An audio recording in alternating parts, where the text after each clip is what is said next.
Good afternoon, everyone. I wanted to talk about stereotypes and how stereotypes not only tend to not be true, they tend to be completely ass backwards. And what I mean by that is, well, myself. Obviously, I'm an evil conservative. Grrr. But there is no conservative stereotype that I am aware of that you can apply to me. I don't listen to country music, well, other than Sheila Marshall, but she's followed me forever, and I love her for her support. I listen to gangster rap. Oh! I don't come from a good family. I come from a very screwed up family. I was a junior high dropout. Everything that you can apply to conservatives, I don't fit. I don't have money. If anything, I think I'm in debt. My net worth is a negative. But there is one stereotype that does apply to conservatives that applies to me. I have built myself. I have rebuilt myself. I worked full time while going to school full time. I got my bachelor's degree. I got my graduate degree. And I built that myself. Try that one on for size. But I didn't want to just bring up stereotypes with myself, although that's fun. I want to bring up stereotypes with politicians. Because if you look at politicians, you'll find a lot more elitist snobs in the Democratic Party than in the Republican Party. And I'm not saying that there are not plenty of elitist snobs in the Republican Party. There are, trust me. It's just that percentage-wise, as far as elected officials, it's more commonplace with the Democrats. And I can even tell you with the person's campaign I'm helping out with, the Republican that I'm attempting to help get elected to the state house, he is retired. He did one 4-year contract, I believe it was, in the Marines. He ended up getting a federal job, FAA. He put in his time and he retired. And after he retired, he decided he wanted to give back to his country and his community. So he is now running for election.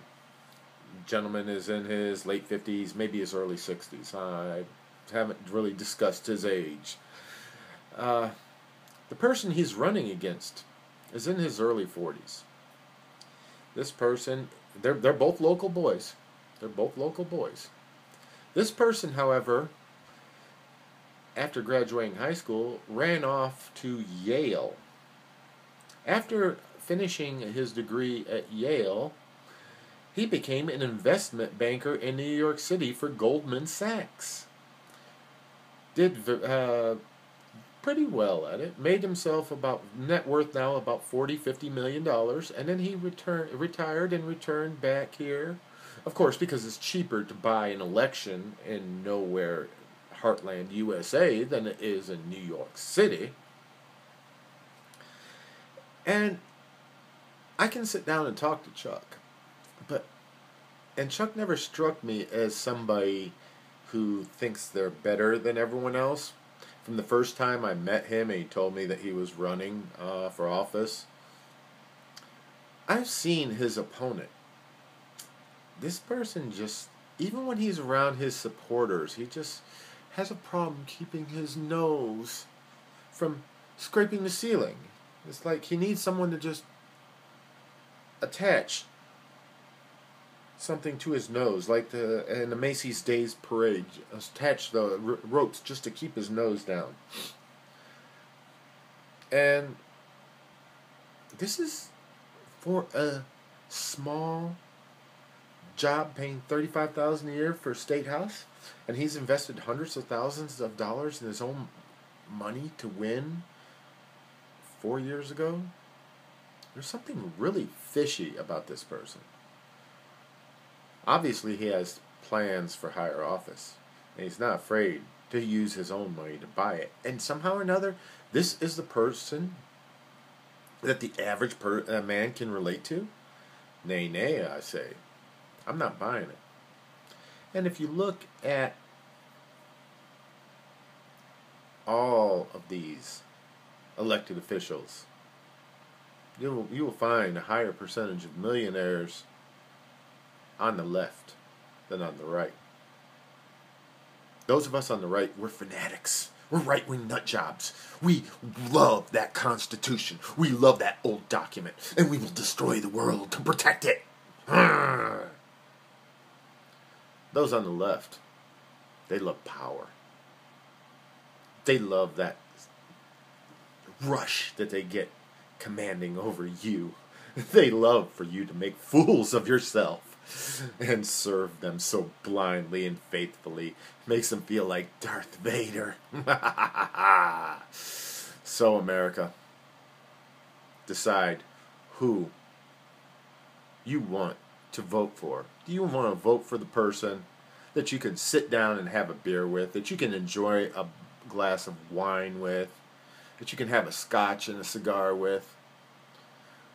Or do you want the person that thinks they are so much better than you that they just completely look down upon you?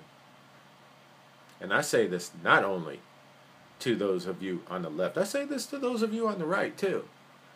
When it comes time for the primaries, those snobs, don't vote for them for the primaries. Make sure that we get real people in there. I'm not talking about simple people, about simple-minded people that can't handle the job. I'm talking about real people that have gotten their hands dirty, that know what it takes to make a living, that they have to get, people that have had to get blisters on their hands so that they can put food on their tables.